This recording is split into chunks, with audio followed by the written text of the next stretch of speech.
আসসালামু আলাইকুম রহমতুল্লাহ। সবাইকে স্বাগত জানাই ডাক্তার আরিফ হোমি অ্যান্ড টিপসের পক্ষ থেকে। আমি ডাক্তার আরিফ হোসেন আবার চলে এসেছি আপনাদের সামনে নতুন একটি ভিডিও নিয়ে। আজকের ভিডিওতে আমি বলবো শিশুদের সর্দি কাশিতে কোন লক্ষণে কোন হোমিওপ্যাথিক ঔষধ দিতে হবে।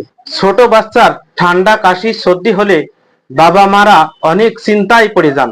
রাতের বেলায় বাচ্চা কাশতে কাশতে ঘুমাতে পারছেন না, নাক বন্ধ হয়ে শ্বাস নিতে কষ্ট হচ্ছে। এই অবস্থায় কি করবেন অনেকেই বুঝতে পারেন না। আর হোমিওপ্যাথির সবচেয়ে বড় সুবিধা হলো এটি শিশুর কোনো ক্ষতি করে না, কোনো পার্শ্ব প্রতিক্রিয়া নেই, ঘুম ঘুম ভাব আসবে না এবং সঠিক হোমিওপ্যাথিক ঔষধ দিলে খুব দ্রুতই কাজ করে। শিশুর রোগ প্রতিরোধ ক্ষমতা বড়দের তুলনায় কিছুটা কম, তাই সামান্য ঠান্ডা লাগলেই, বৃষ্টিতে ভিজলে বা আবহাওয়া পরিবর্তনের ফলে জ্বর সর্দি কাশি শুরু হয়। বিশেষ করে শীতের শুরুতে, বর্ষাকালে, ঠান্ডা বাতাসে এবং অতিরিক্ত গরমে শিশুরা বেশি আক্রান্ত হয়। সাধারণত শিশুদের যে লক্ষণগুলো দেখা যায়, নাক দিয়ে পানি পড়া, ঘন ঘন হাসি, নাক বন্ধ হয়ে যাওয়া, গলা খুশখুশ করা, শুকনো কাশি বা কফ সহ কাশি, সামান্য জ্বর থাকতে পারে, শিশু কান্নাকাটি করে, খাবার দাবার খেতে চায় না। বেশিরভাগ ক্ষেত্রে শিশুদের এই ধরনের সমস্যা হলে সাধারণ পিতামাতারা তাদের সন্তানকে অ্যান্টিবায়োটিক বা অ্যালোপ্যাথিক ঔষধ দিয়ে থাকেন। কিন্তু সাধারণ জ্বর ঠান্ডা কাশিতে অ্যান্টিবায়োটিকের কোনো প্রয়োজন নেই, বরং এটি শিশুর শরীরের জন্য মারাত্মক ক্ষতিকর হতে পারে।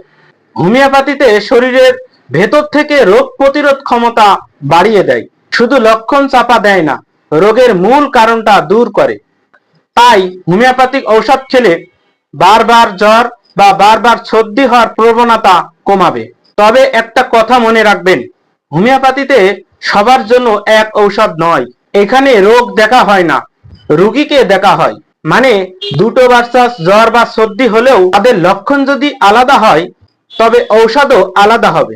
তাই আজকের এই গুরুত্বপূর্ণ ভিডিওটি শেষ পর্যন্ত দেখুন।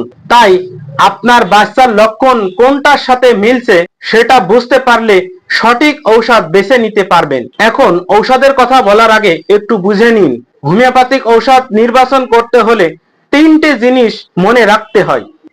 এক, সর্দির ধরন কেমন, পাতলা না ঘন, রং পরিষ্কার, হলুদ নাকি সবুজ। দুই, কাশির ধরন কেমন, শুকনা কাশি না কফসহ কাশি, কখন কাশি হয়, কাশলে বুকে ব্যথা হয় কিনা। এবং তিন, শিশুর স্বভাব কেমন হয়েছে, শিশু রাগ কিনা বা রাগী কিনা, মেজাজ খিটখিটে কিনা, কান্নাকাটি করছে কিনা, কোলে থাকতে চায় কি কোলে থাকতে চায় না। এই তিনটি জিনিস বুঝলেই সঠিকভাবে হোমিওপ্যাথিক ঔষধ বেছে নিতে পারবেন। এবার কথা বলবো আজকের এই ভিডিওর মূল অংশে, শিশুর সর্দি কাশির জন্য কোন লক্ষণে কোন হোমিওপ্যাথিক ঔষধ দিতে হয়। তার আগে আজকে আমার এই ভিডিওটি যারা নতুন দেখছেন তাদের উদ্দেশ্যে বলবো, আমি এখানে বিভিন্ন ধরনের রোগের সমস্যায় হোমিওপ্যাথিক চিকিৎসা এবং স্বাস্থ্য টিপস নিয়ে আলোচনা করে থাকি। আমার এই চ্যানেলটিকে অবশ্যই সাবস্ক্রাইব করুন এবং নতুন নতুন ভিডিওর আপডেট সবার আগে পেতে অবশ্যই বেল আইকনটি প্রেস করুন। অ্যাকোনাইট নেপিলাস, হঠাৎ করে সর্দি কাশি শুরু হয়েছে, ঠান্ডা বাতাসে বা বাইরে বের হওয়ার পর শরীর অসুস্থতা, শিশুর জ্বর আছে, গা গরম ও শুকনো কাশি, নাক দিয়ে পানি পড়ছে কিন্তু নাক বন্ধ নয়, শিশু অস্থির ও ভয় পাচ্ছে, কান্না করছে। রাত 12টার পর লক্ষণ বেশি খারাপ হয়। একদম শুরুতে অর্থাৎ 24 ঘন্টার ভিতরে লক্ষণ অনুযায়ী অ্যাকোনাইট ঔষধটি ভালো কাজ করে। 30 শক্তি 2-1 ফোঁটা করে সামান্য পানি সহ 2 থেকে 3 বার 3 থেকে 5 দিন খেতে হবে। বেলেডোনা, হঠাৎ তীব্র জ্বর সাথে সর্দি, চোখ ও মুখ চকচকে লাল, মাথা গরম কিন্তু হাত পা ঠান্ডা, গলা ব্যথা, গিলতে কষ্ট হয়, কাশি শুকনো, ঘেউ ঘেউ এর মতো শব্দ, শিশু আলো ও শব্দ সহ্য করতে পারে না, ঘুমের মধ্যে চমকিয়ে ওঠে। এই লক্ষণে বেলেডোনা 30 শক্তি 2-1 ফোঁটা করে সামান্য পানি সহ 2 থেকে 3 বার 5 থেকে 7 দিন খেতে হবে।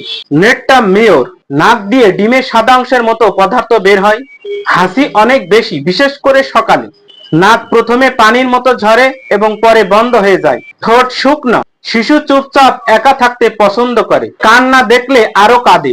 নেট্টামিও 30 শক্তি 2-1 ফোঁটা করে সামান্য পানি সহ 3 বার 5 থেকে 7 দিন খেতে হবে। হিপার সালফার, সর্দি কাশিতে দুর্গন্ধ আছে, নাক ও গলায় পুজের মতো সর্দি বের হয়, ঠান্ডায় সব লক্ষণ বেড়ে যায় কিন্তু গরমে উপশম। শিশু খুব খিটখিটে ও রাগী, কাশলে কফ ওঠে কিন্তু বের হতে চায় না, গলায় কাটা বিঁধার মতো ব্যথা, টনসিলের সমস্যা হতে পারে। এই লক্ষণে হিপাসালফার 6 অথবা 30 2-1 ফোঁটা করে সামান্য পানি সহ 2 থেকে 3 বার 5 থেকে 7 দিন খেতে হবে। এন্টিম টার্ড, বুকে ঘড়ঘড় শব্দ, কফ আছে কিন্তু বের হতে চায় না, শিশু কাশতে কাশতে বমি করে দেয়, শ্বাসকষ্ট আসে, দ্রুত নিঃশ্বাস নিতে থাকে, শিশু দুর্বল ও ঘুম ঘুম ভাব হয়, সোজা হয়ে বসলে একটু ভালো লাগে, বুকে অনেক কফ জমা থাকে এবং সাথে শ্বাসকষ্টও থাকে। এন্টিম টার্ড 6 অথবা 30 শক্তি 2-1 ফোঁটা করে সামান্য পানি সহ 2 থেকে 3 বার 5 থেকে 7 দিন খেতে হবে। ব্রাইনিয়া অ্যালবা, কাশি, শুকনা ও বুকে ব্যথা করে, নড়াচড়া করলে কষ্ট বাড়ে, চুপ করে শুয়ে থাকলে ভালো লাগে, পানির পিপাসা অনেক বেশি, ঠোঁট ও মুখ শুকনো, শিশু বিরক্ত, কাউকে ছুতে দেয় না, অর্থাৎ শুকনো কাশি প্লাস বুকে ব্যথা প্লাস নড়লে বাড়ে প্লাস বেশি পানি পিপাসা। এই লক্ষণে ব্রাইনিয়া 30 শক্তি 2-1 ফোঁটা করে সামান্য পানি সহ 5 থেকে 7 দিন খেতে হবে। পালসেটিলা, নাক দিয়ে হলুদ বা ঘন সর্দি ঝরে, সকালে ও রাত্রে সর্দি বেশি হয়, নাক বন্ধ থাকে। পরবর্তী ভিডিও দেখার আমন্ত্রণ জানিয়ে আজকের মতো এখানেই শেষ করছি। সবাই ভালো থাকুন, হোমিওপ্যাথিক চিকিৎসা নিন, সুস্থ থাকুন।